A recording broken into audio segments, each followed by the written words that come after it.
Buenas tardes. Agradezco a todos los organizadores del evento, al doctor Olaya por haber invitado. Hoy vamos a hablar de cuáles son las indicaciones para remitir a un paciente que tenga fibrilación auricular a un electrofisiólogo. La fibrilación auricular es la arritmia que produce más problemas tanto al paciente como al sistema económico de salud, por ser una arritmia que tiene muchas complicaciones. La fibrilación auricular es la arritmia que se caracteriza por ser la más arrítmica de todas las arritmias. Tiene una actividad auricular eléctrica mecánica desorganizada y tiene pérdida de la contractilidad auricular. Esta se diagnostica a través de un electrocardiograma. Ustedes, cuando llega un paciente con palpitaciones o puede llegar sin palpitaciones, una fibrilación auricular silenciosa, pero tienen que auscultarlo. Por lo general en la auscultación ya la pueden sospechar porque se encuentra arrítmico, pero se debe tomar un electrocardiograma para poder hacer el diagnóstico de que el paciente en ese momento se encuentra en fibrilación auricular. ¿Lo puedo pasar de aquí? Que no tengo el control.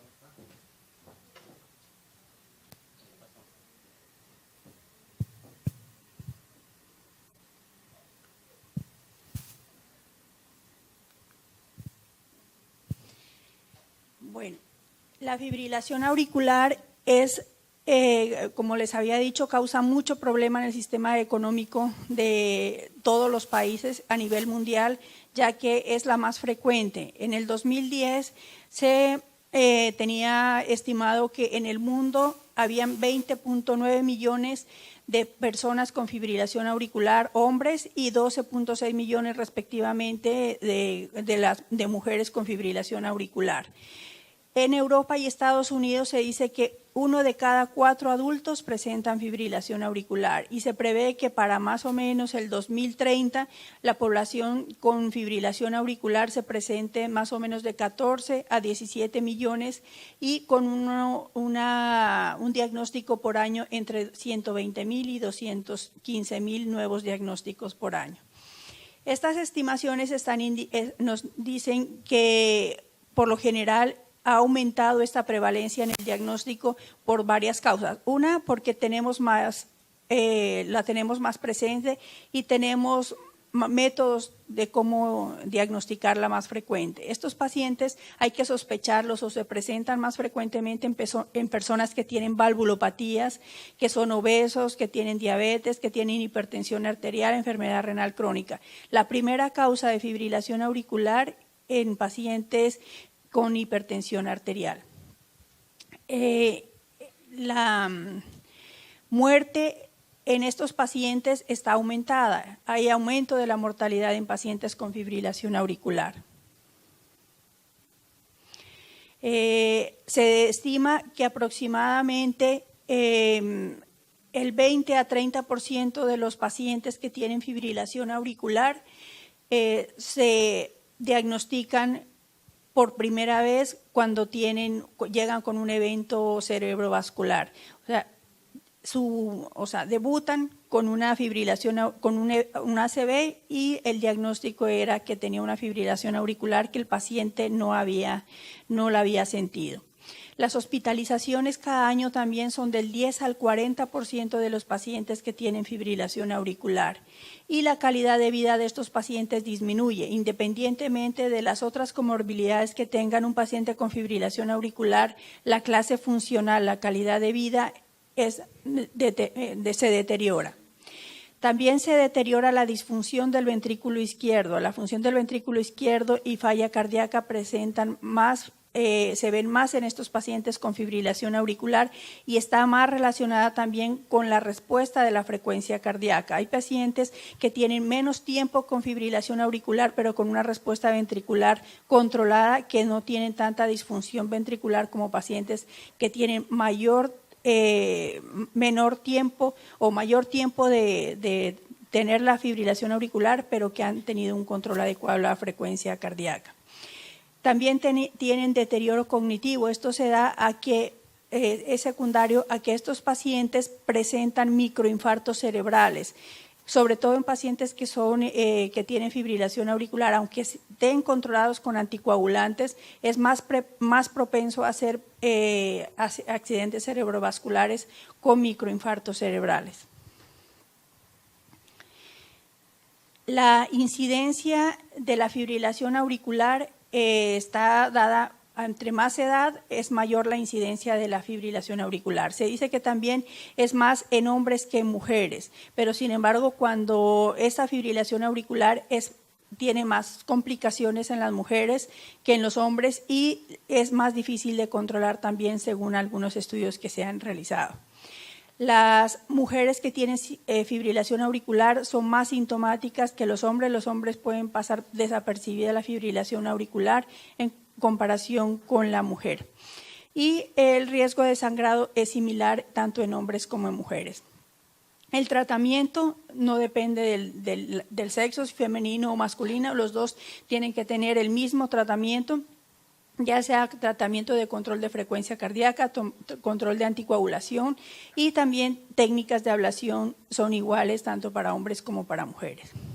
Ahora, ¿cuáles son los mecanismos que tenemos que tener en cuenta de los pacientes que tienen fibrilación auricular? Los pacientes que presentan diabetes, insuficiencia cardíaca, insuficiencia renal, hipertensión, obesidad, en estos pacientes, ¿por qué se presenta más la fibrilación auricular? Porque hay una elongación en el tamaño de la aurícula, hay crecimiento del tamaño de la aurícula. Ese crecimiento hace que haya fibrosis a nivel auricular, que haya una elongación, que haya isquemia de esa aurícula, que haya depósitos de grasa a nivel de la aurícula y esto hace que esta fibrosis aumente el periodo refractario auricular. Al aumentar el periodo refractario auricular y también alteraciones en el intercambio de calcio en la aurícula a nivel celular, esto hace que haya aumento de la extrasístolia auricular y por lo tanto aumento de la incidencia de la fibrilación auricular.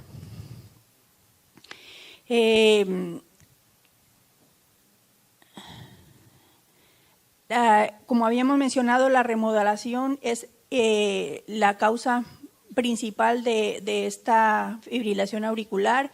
Puede ser de dos orígenes, sea focal o de mecanismos electrofisiológicos rotatorios también. En cuanto a las alteraciones fisiopatológicas, tienen alteración a nivel de la estructura del miocito, de la aurícula, y hay disociación eléctrica que produce alteración en la estructura eléctrica auricular, produciendo disociación y aumento de los periodos refractarios auriculares. También hay infiltración inflamatoria de la aurícula, hay infiltración grasa, sobre todo en los pacientes que tienen obesidad, se produce porque hay infiltración grasa hacia la aurícula y estos depósitos de grasa aumentan el riesgo de fibrilación auricular. También hay remodelación en los canales iónicos y acortamiento en los periodos refractarios y el manejo y alteración en el intercambio de calcio. También al haber la dilatación, hay remodelamiento del sistema eléctrico de estos pacientes.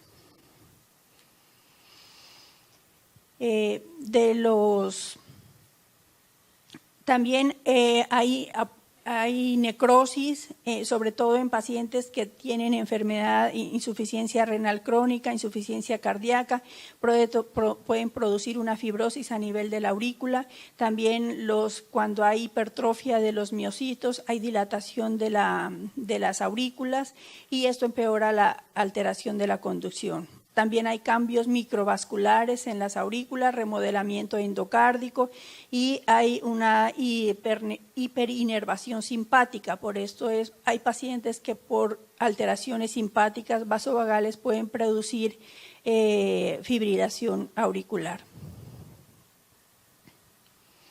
Entre los mecanismos de cómo se produce la fibrilación auricular, Eizaguirre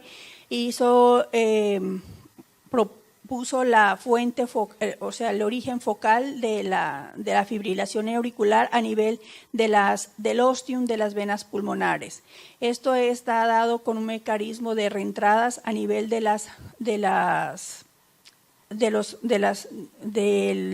ostium de las venas pulmonares y el descubrimiento de él sirve para que posteriormente haya ablación a nivel de estas estructuras y se pueda lograr hacer posteriormente el aislamiento de venas pulmonares. Debido a que en esto aquí los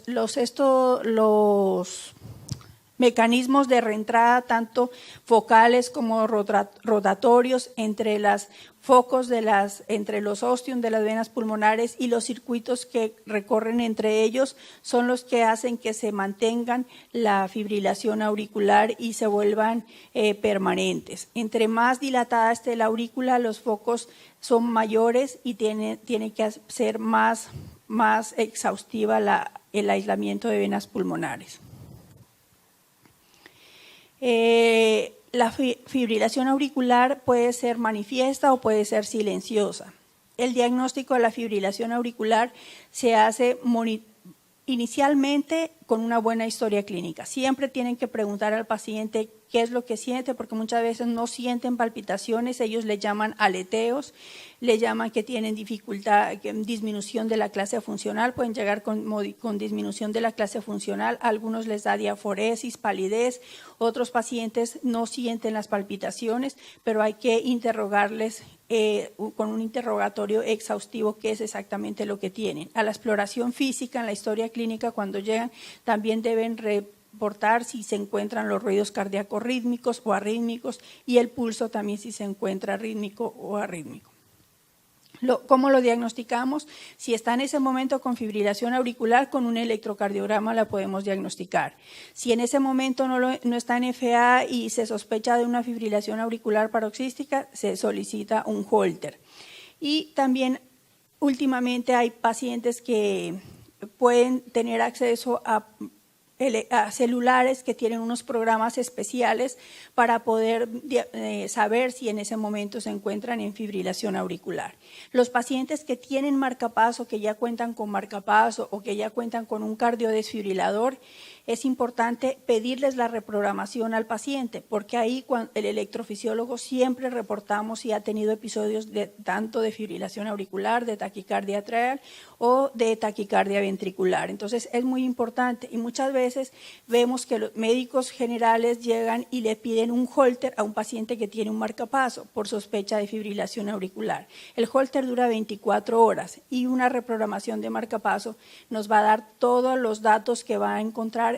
Si cada 6 meses lo vemos, cada 6 meses va a guardar todo lo que dure en esos 6 meses. Si él tuvo fibrilación auricular, vamos a reportar si tuvo o no eventos de fibrilación auricular. Entonces es muy importante pedirle al paciente que les permita la reprogramación de marcapaso.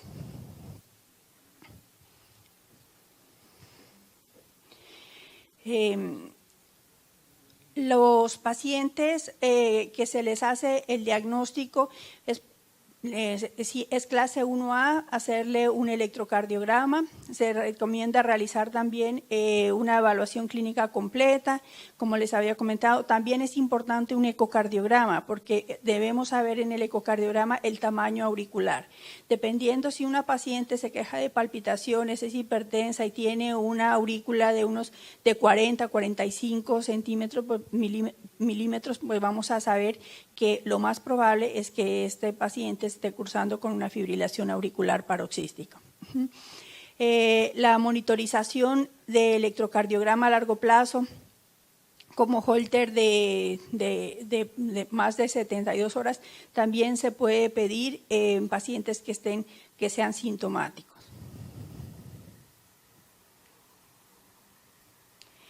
La fibrilación auricular se puede clasificar en fibrilación auricular de primera vez, que es cuando el paciente llega con fibrilación auricular y él niega que haya tenido episodios similares anteriormente y que es sintomático. La fibrilación auricular paroxística es cuando se detecta una fibrilación auricular en un paciente en menos de 48 horas y que puede durar hasta 7 días con fibrilación auricular.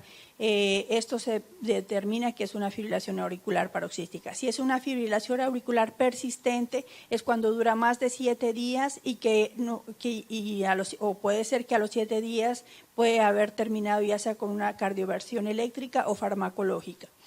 Y una fibrilación auricular persistente de larga duración es cuando dura más de 7 días o puede durar hasta 1 año, pero no ha tenido tratamiento adecuado, o sea, no ha tenido tratamiento ni cardioversión eléctrica, ni farmacológica, ni se le ha tratado de realizar aislamiento de venas pulmonares. Entonces, no nos damos por vencidos de que ese paciente pueda salir algún día a ritmo sinusal.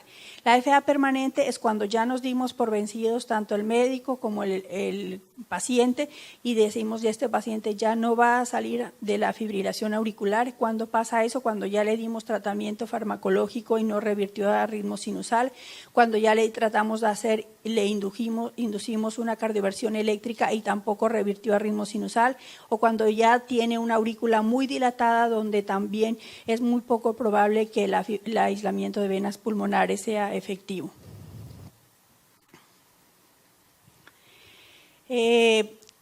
Los tipos clínicos de fibrilación auricular son pacientes cuando tienen una enfermedad, cuando se presenta cuando tienen una enfermedad cardiológica secundaria, como cuando tienen una enfermedad, puede ser una cardiopatía chagásica, una cardiopatía hipertensiva. Cuando tienen algo secundario, podemos sospechar de una enfermedad estructural que esté ocasionando una fibrilación auricular.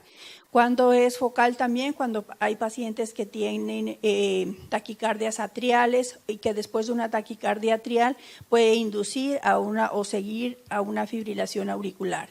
También hay pacientes que tienen fibrilación auricular hereditaria o familiar, que son de carga genética, alteraciones en el gen y que pueden producir fibrilación auricular.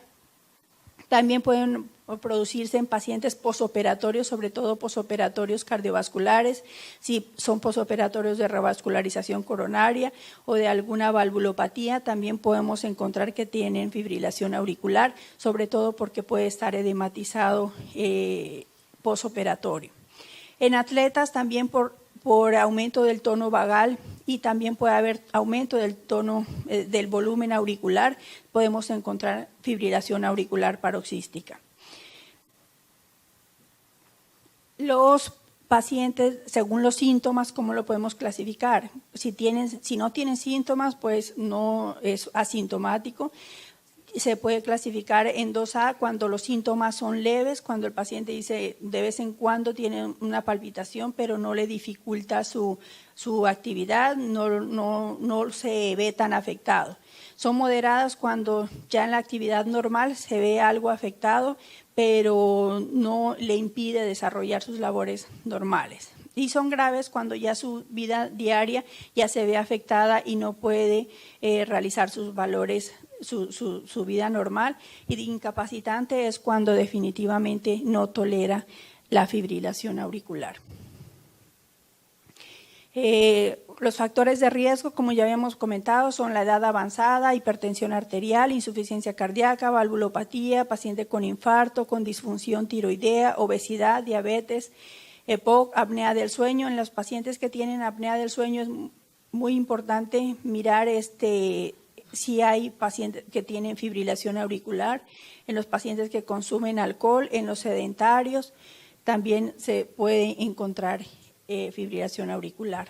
Ahora, los pacientes con fibrilación auricular no es el tratamiento de una sola persona, es un abordaje integral de los pacientes con fibrilación auricular, donde deben tener un médico, una enfermera, todo un equipo de trabajo, porque hay que manejarles tanto la frecuencia, primero identificar al paciente con fibrilación auricular. Una vez que tenga identificado el paciente, establecer qué tanto riesgo tiene un paciente de hacer eventos cerebrovasculares.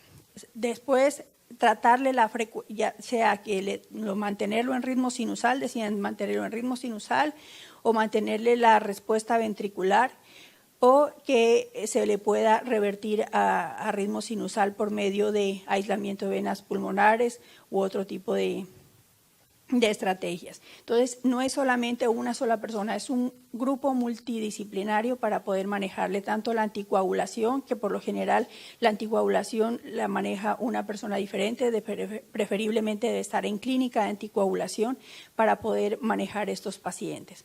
Y debemos evitar que haya riesgos de ACV y controlar la frecuencia ventricular.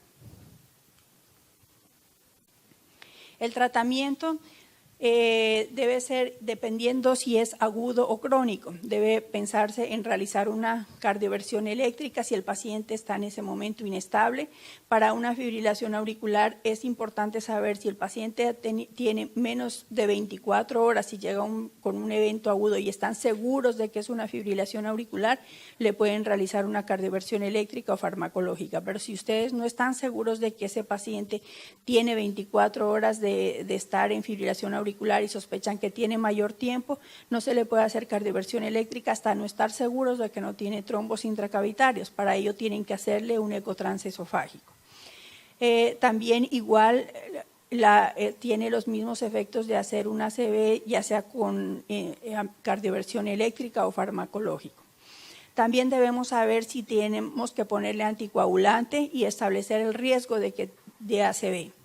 Y también darle el tratamiento si es un paciente con falla cardíaca, si es un paciente que debemos realizar el control de la frecuencia cardíaca, si tenemos que agregarle inhibidores de la ECA. También hay que individualizar a cada paciente.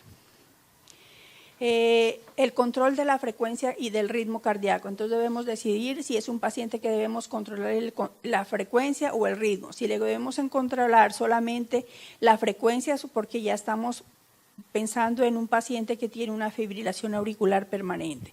Si ya sabemos que es una fibrilación auricular permanente y que no nos va a revertir a ritmo sinusal, entonces debemos controlarle la respuesta ventricular. Si es un paciente que tenemos la sospecha de que sí puede revertir a un ritmo sinusal, entonces hay que tratar de revertirlo, ya sea inicialmente con medio de medicamentos y en un futuro si ya llevarlo a electrofisiología para realizarle aislamiento de venas pulmonares, sobre todo en pacientes que tienen fibrilación auricular paroxística. En una fibrilación auricular permanente, la tasa de éxito disminuye.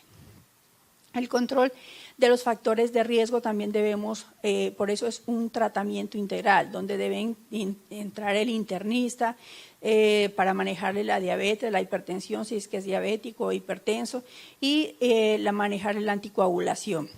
Estos también hay que tener un cambio de vida del paciente. Un paciente no puede estar con bebidas alcohólicas, tomando bebidas negras, medicamentos para la gripe o loratadina, todo esto que puede perjudicar y hacer que haya más eventos de fibrilación auricular. Y también en los pacientes que deben estar anticoagulados, debemos tener un control adecuado de la anticoagulación, ya sea con la warfarina o con anticoagulantes directos, pero debemos estar seguros que lo esté tomando.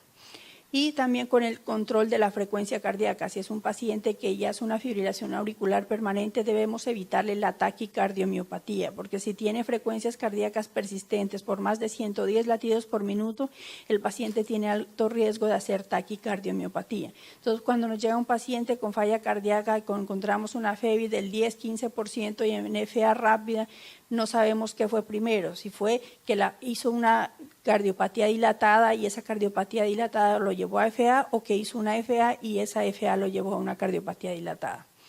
También debemos dar tratamiento antiarrítmico y saber qué tratamiento antiarrítmico debemos dar dependiendo de la fracción de eyección, si es una paroxística. Si es paroxística, desafortunadamente aquí en Colombia ya no nos quedan antiarrítmicos, prácticamente nos quedamos únicamente como la propafenona, que se da únicamente en pacientes que tienen fracción de eyección conservada.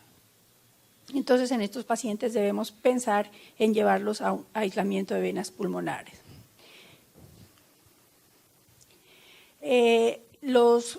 Entonces debemos tener todas las opciones del tratamiento, debemos estar seguros de que le podemos ayudar al paciente teniendo todo el ámbito multidisciplinario de un paciente, con todos los especialistas y los médicos y enfermera, todo el ámbito para poder llevar a un paciente a control de la fibrilación auricular.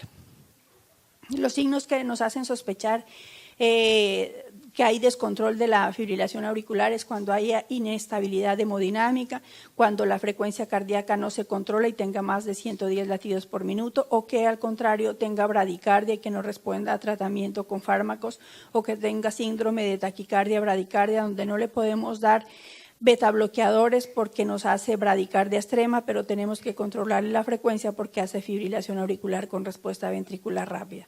También pacientes que tienen angina y la fibrilación auricular con respuesta ventricular rápida hace que empeore la angina. Los pacientes que tienen ACVs también es un paciente que debemos tener en cuenta y debemos tener presente qué método de anticoagulación le damos o si tiene contraindicación de la anticoagulación, como mencionó el doctor Quiroz, llevarlo a otros métodos como el cierre de orejuela.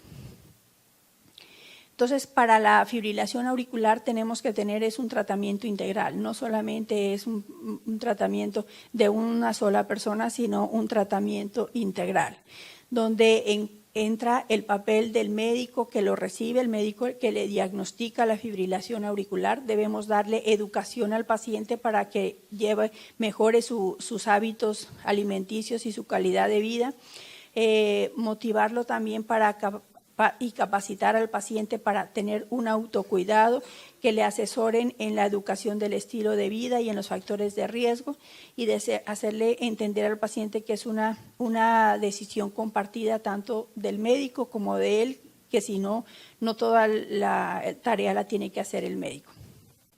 Y el personal médico debe ser médicos generales, cardiólogos y electrofisiólogos especialistas en fibrilación auricular, y también están los cirujanos cuando hacen la cirugía de MACE y el cierre de orejuela, pero por medio de cirugía es cuando hacen pacientes que tienen válvulo, que le van a hacer una cirugía de una válvula como cambio válvula mitral.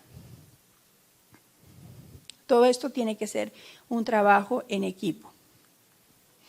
Y se debe considerar, según las guías, atención integral a todo el paciente que tiene fibrilación auricular, porque debemos mejorarle la adherencia al tratamiento y mejorarle la calidad de vida. Y deben tener todos un lugar, un médico donde les esté llevando adecuadamente su atención de los cuidados que debe tener. Ahora, las recomendaciones de un paciente para ver qué tanto riesgo tiene de hacer riesgo hemorrágico o riesgo de ACV. Entonces, se recomienda siempre calcular el riesgo de hacer un evento trombótico mediante la escala de CHADS-VASc, y si se debe dar anticoagulación en todo el paciente que tenga un CHADS-VASc elevado, un CHADS-VASc más de 2, siempre debe tener tratamiento anticoagulante. Se debe también considerar el empleo de factores de riesgo de sangrado, como es el Hasbled, para saber si es mayor el riesgo de sangrado que el riesgo de trombótico. Y también debemos, el péptido natriurético también es otro método para poder determinar qué riesgos hay en el paciente. Esta es la escala de Chatbas, donde debemos valorar si el paciente tiene falla cardíaca, si tiene hipertensión le da 1 punto, si tiene más de 75 años se le da 2 puntos, si tiene entre 65 y 74 es 1 punto, si es diabético, si ha tenido eventos cerebrovasculares anteriores, y este máximo score es de 9. Cuando un score es más de 2, siempre debe tener un paciente estar anticoagulado.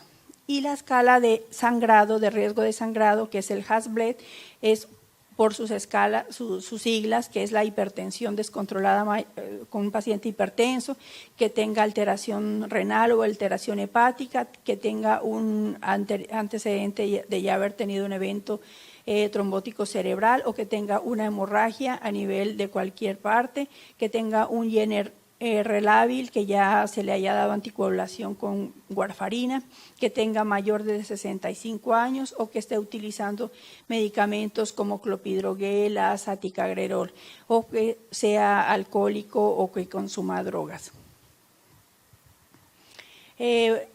También hay que considerar en la oclusión de cierre de orejuela en pacientes que no pueden utilizar tratamientos anticoagulantes, como ya lo había mencionado en la charla anterior. Y también para pacientes que son llevados a cirugía de corazón abierto, como dicen, con enfermedad de la válvula mitral y tienen que hacerles cirugía, siempre el cirujano siempre se le debe recomendar que le haga aislamiento de venas o cirugía de Mace, que se llama en este caso, junto con el cierre de auriculilla. De todos modos, los pacientes que tienen cierre de auriculilla por cirugía y que tienen cambio valvular mitral no están exentos de que se les deje de dar anticoagulante. O sea, en estos pacientes, aunque se les haya cerrado la orejuela por cirugía, pero tienen alto riesgo de hacer eventos trombóticos porque son pacientes con cardiopatía valvular. En los pacientes que tienen menor de 40% de la fracción de eyección es el algoritmo para poder ver hacia dónde se va con el tratamiento médico. Si tiene menor de 40% y signos de falla cardíaca, se debe controlar la respuesta ventricular dando beta bloqueador o incluso se le puede dar digoxina. El objetivo es tenerlos con frecuencia cardíaca menos de 110 latidos por minuto. Debe de evitarse también la bradicardia extrema porque esto también empeora al paciente. En pacientes que tengan fracción de eyección mayor de 40% se les puede agregar diltiazem y beta bloqueador a dosis más altos y si no se logra controlar también se les puede agregar digoxina. Bueno, esto es un resumen de lo mismo anterior. Las recomendaciones entonces para el control de la frecuencia cardíaca se recomiendan betabloqueadores, digoxina, diltiazem, verapamilo y para el control de la frecuencia cardíaca cuando los pacientes tienen fracción de eyección mayor del 40% en fibrilación auricular. Se recomienda betabloqueador, dioxina para pacientes con frecuencia cardíaca de los pacientes que tengan menor de 40% de fracción de eyección. Se debe tratar con medicamento combinado de fármacos de la frecuencia para alcanzar un nivel óptimo que son menos de 110 latidos por minuto en la FA. No se debe dar a pacientes que ya se les considera que van a permanecer siempre en fibrilación auricular, o sea que ya es una FA permanente y no va a revertir a sinusal. Que no esperamos que revierta sinusal, no se les debe dar antiarrítmicos. Muchas veces cuando había todavía miodarona, veíamos que muchos pacientes con FA permanente, llevaban 5 o 6 años con amiodarona, cuando estos pacientes ya no se les iba a quitar su fibrilación auricular, y lo que ocasionan ellos es todas las complicaciones que conlleva la amiodarona, como son hipotiroidismo, pérdida de depósitos de amiodarona en córnea, fibrosis pulmonar. Entonces, en estos pacientes está contraindicado. También se debe pacientes que ya tienen, que no se les va a hacer aislamiento de venas pulmonares porque ya es permanente y tiene una dilatación auricular muy severa, que tienen falla cardíaca, entonces, pero que no se les logra controlar la respuesta de la frecuencia cardíaca, entonces se debe considerar también hacerle ablación del nodo AB e implante de marcapaso. Idealmente sería implante de resincronizador, porque un paciente si tiene falla cardíaca y le mejoramos la calidad de vida, si se le implanta un resincronizador y no únicamente un marcapaso unicameral. También se recomienda la ablación de la fibrilación auricular en todos los pacientes, o sea, del aislamiento de venas pulmonares, en pacientes que sean, bueno, de hecho, si es una paroxística o persistente con posibilidades de revertir a ritmo sinusal, siempre se debe considerar esta posibilidad. Entonces, y la anticoagulación, siempre debemos saber que la anticoagulación se debe dar a un paciente que tenga un CHA2-VAS mayor de 2.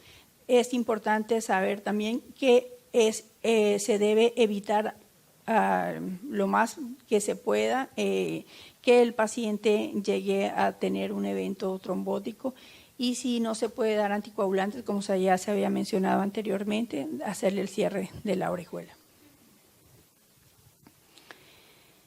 En resumen, con esto, cuando son los de cirugía cardiovascular, como les había mencionado anteriormente, un paciente que se va a cirugía cardiovascular para hacerle cambio válvula, no está exento de que se le deje de dar el anticoagulante.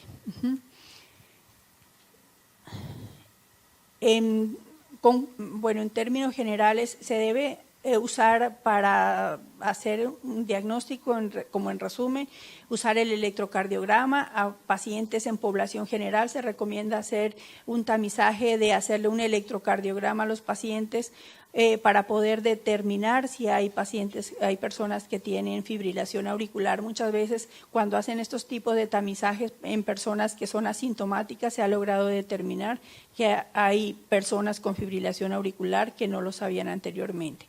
También se debe documentar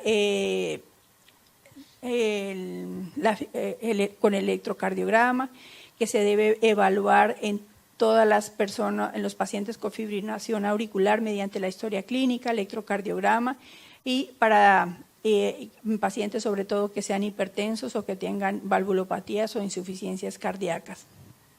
También se deben proponer cambios en los estilos de vida, se deben evitar se deben administrar anticoagulantes a los pacientes que tienen un CHA2-VAS alto y que no tienen riesgo de sangrado. Se les deben colocar el anticoagulante. Y sobre todo reducirle los factores de riesgo como son la obesidad, la hipertensión. En pacientes que tienen un INR lábil, se les debe preferiblemente evitar dar la warfarina y se les debe dar anticoagulantes directos. En los pacientes hay que concientizarlos muy bien de que un paciente no debe dejar su tratamiento médico, porque muchos pacientes están tomando anticoagulantes y el día que van a tomarse una cerveza dejan de tomar el anticoagulante, el IECA para la presión, dejan de tomar todos los medicamentos porque ese día se van a tomar una cerveza. Entonces precisamente llegan hipertensos, llegan con ACV o con procesos hemorrágicos. Un paciente dentro del tratamiento integral del paciente debe tener tratamiento también psicológico. Es importante que haya o sea, que esté tanto el médico que lo captura, la enfermera, tratamiento psicológico, nutricionista y el electrofisiólogo. Entonces los pacientes, ¿quién se manda a un electrofisiólogo? Por lo general, al paciente que se le tenga posibilidades de hacerle aislamiento de venas pulmonares, que es una fibrilación auricular paroxística o persistente.